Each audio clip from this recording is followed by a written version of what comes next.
Now I always like to fill my canner, hot water bath canner up first and get the size of jars that I'm going to be using, put my jars in there, kind of get a sense for how much water I'm going to need, and let those heat up and get a little warm. And then get my brine going and get it hot while the squash and stuff is soaking. So my jars are nice and hot, or they're nice and warm.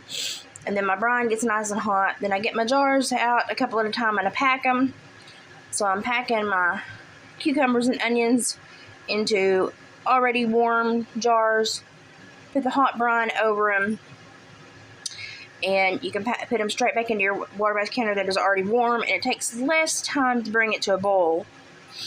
And you already have gauged your water and how much water you need, depending on what you're boiling.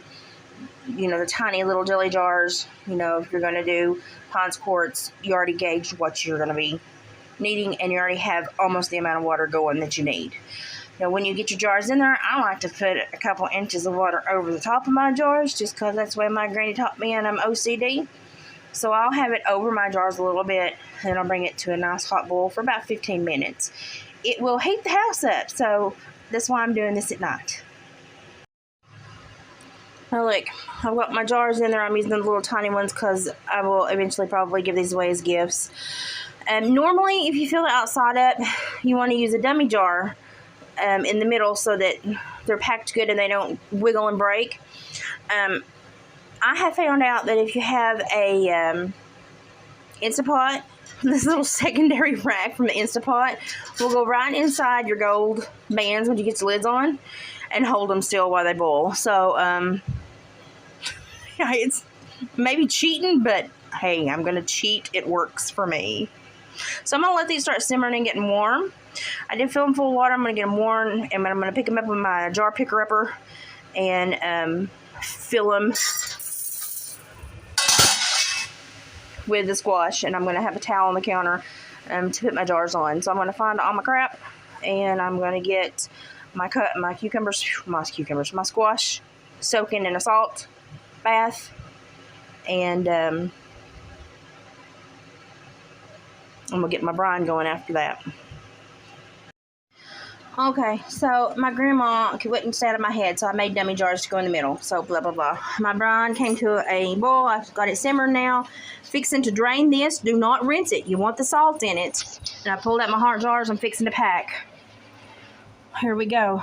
And I'm fixing to dump those lids in there and let them sit for a couple minutes. And then as I put the jars in, I'll grab my lids. I've got a little magnetic thing. And pull my jars out, put it in. And if you got a funnel, cannon funnel, use cannon funnel. Make things easier for yourself, people. Make it easier, not harder. Okay, so I ended up having to fill 2 of my 3 dummy jars. This is the only one that's got water in it. If you have a dummy jar, you have to fill it with water. Sorry, I'm listening to JJ Lawhorn. Fill it with water. These are just pure squash pickled. And all the little ones are the other ones. I'm going to fill it with water to where it hits the tops of these a little bit above. And I'm going to bring it to a boil for about 15 minutes. Then I'm going to set them out and let them cool. It's not rocket science, y'all.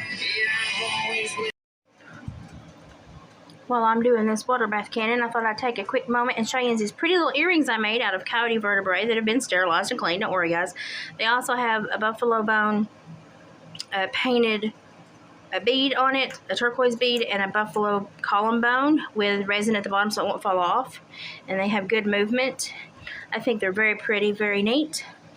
And I think these are some of the earrings that I'm most proud of. And they're white as white, but my under cabinet lights cast a that green light when they glow. But I love these. I think they're gorgeous. And I think whoever buys them is going to be very happy with them. They're very pretty. Let's just check for stamen.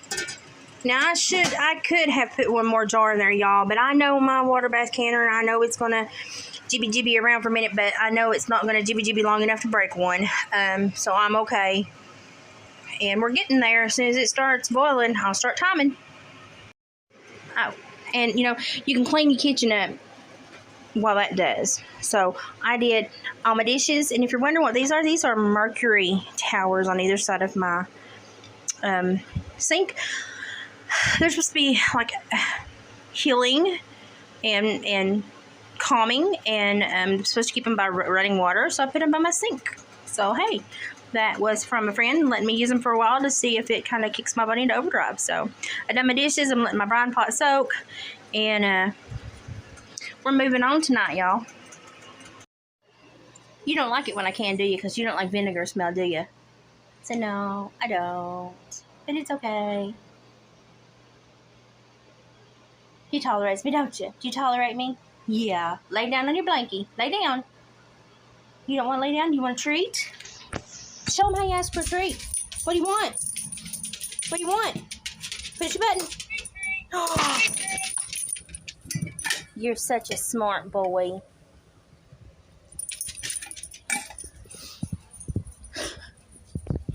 Gone.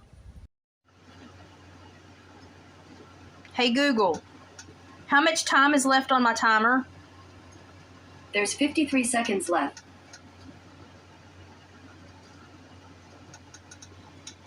Yeah, I'm burning the midnight oil. I'm going to bed as soon as I get these out, y'all.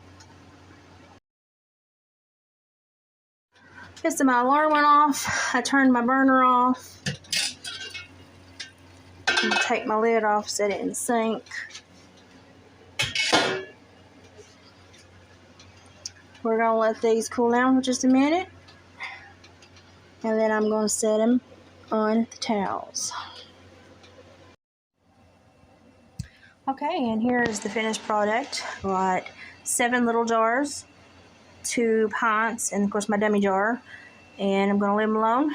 And here in a few minutes, they'll start popping and sealing. And look at that pretty golden color that the turmeric gives it. It's like a bread and butter relish. It's really good, y'all. Just a little sweet bread and butter relish. You should try it.